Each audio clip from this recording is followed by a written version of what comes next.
It looks a lot cooler on a bigger screen. It is really, really amazing.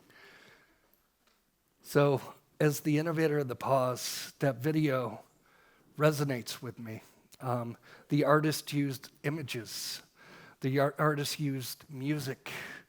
The artists used few words to really express what the meaning behind the pause was. And I love that rendition because it really speaks to the essence of the practice.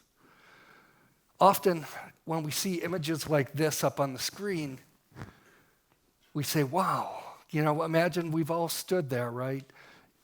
In a field, on a beach, on a mountainside, or in a lake and seen this image. And it produces a feeling of awe.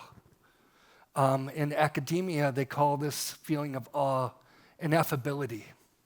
And that's the capacity or incapacity to find words to describe what you're seeing, what you're faced with, what you're looking at, what you're experiencing. Rumi, a Persian poet, couldn't express his experiences except through poetry.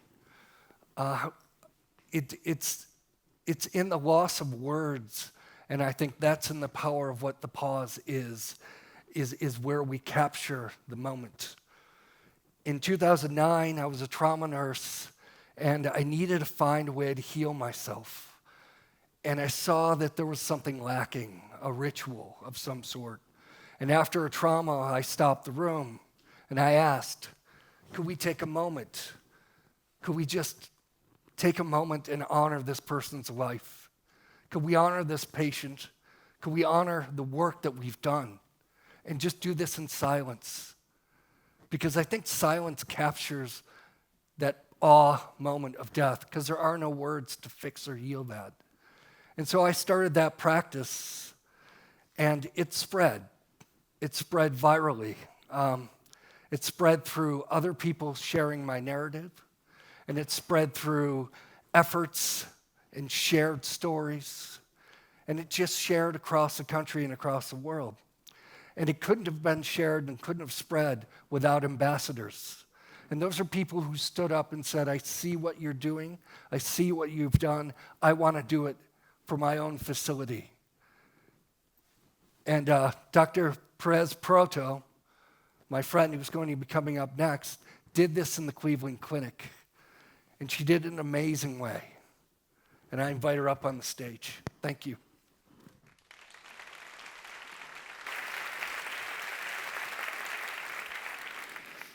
So I grew up in Uruguay, South America. My father was an anesthesiologist and also a family doctor in the 70s. At the end of his day, he used to pick us up and go to see some patients at home. I still remember one day, he told us that the patient was not going to be there because he had died. And we were going to check on the wife because she was very sad. Death was one of the many topics we had talks about at the dinner table.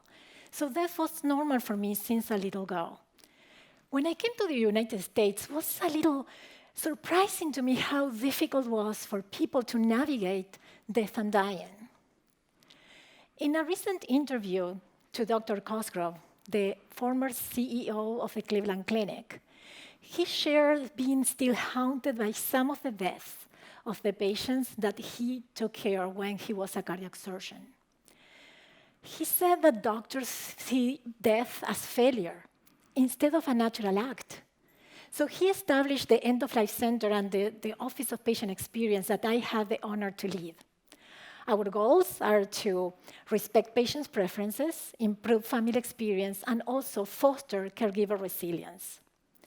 So one day, a patient died in the ICU, and a fellow who had been a resident at Jonathan's hospital conducted the pause.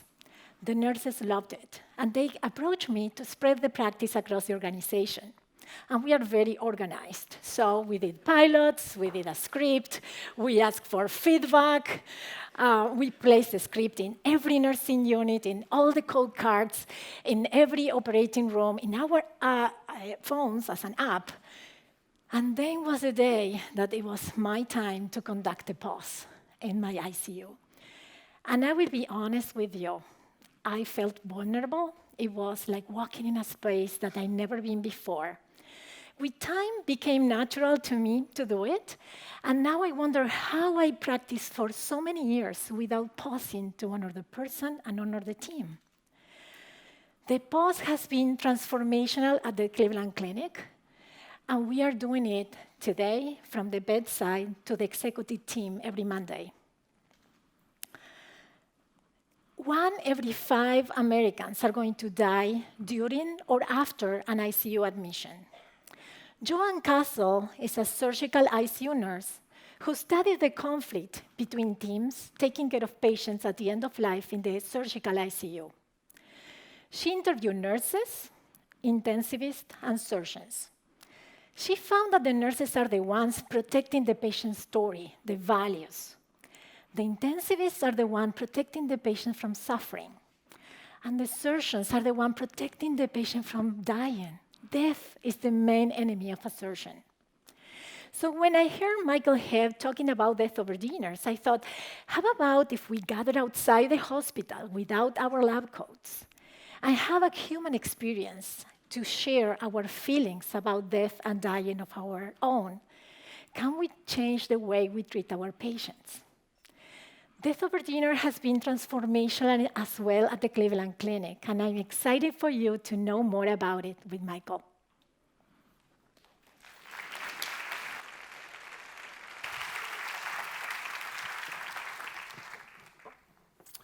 Well, today I have one simple job and one slide. And I'm going to save you the suspense. Oh, there it is. I didn't even have to push the buttons. We're now live. The healthcare edition of Death Over Dinner is now live, and there's no place I'd rather announce that than right here in Endwell. Yeah.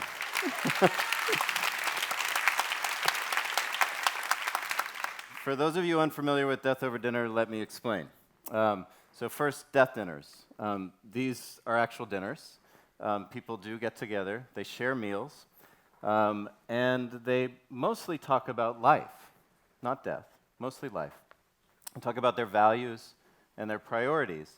And they also talk about how they want to be taken care of during their final chapter, how we want to be honored, and how we want to be remembered. Now, when we started Death Over Dinner 7 years ago, my hope was that this project would be deeply engaged and adopted by the American medical establishment, because you're on the front lines. You see death every day. And things went pretty well in the beginning. We launched from the main stage at TED Med, and in a single night, there were over 500 dinners in 20 countries, thanks to our partnership with the Elizabeth Kubler-Ross Foundation. Yeah. Then we joined the wellness collective Roundglass so we could make our project global. And it turned into an international movement.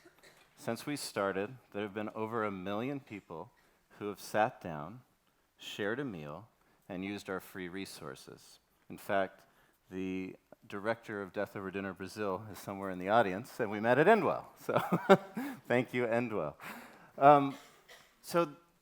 However, this wasn't a movement of doctors and nurses. This became a movement of patients and citizens.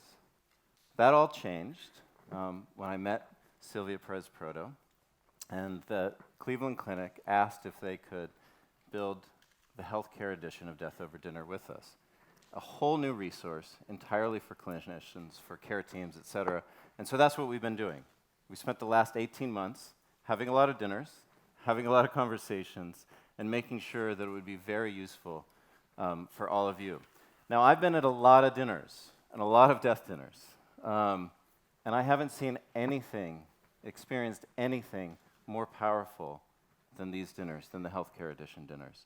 To see surgeons and care teams share about the most vulnerable, the most difficult moments of their careers with each other, it's not hard to imagine the medical system changing dinner by dinner when you see the power of what happens. So I want to first invite you to go and try a dinner and tell us about it. Let us improve it together. It's there as a gift and a resource. We've been working with other extraordinary healthcare systems already, Memorial Sloan Kettering, and the Henry Ford system, et cetera. So there's already dozens of people who have given this feedback, but we'd love yours. So it's live, and then this has also happened. You heard Jonathan's beautiful talk and saw the film. This is now an app. We worked together with Jonathan and Silvia to turn it into an app, so it's available on these app stores. Please download it, please share it, and please bring this to your institutions. Thank you so much for having us today.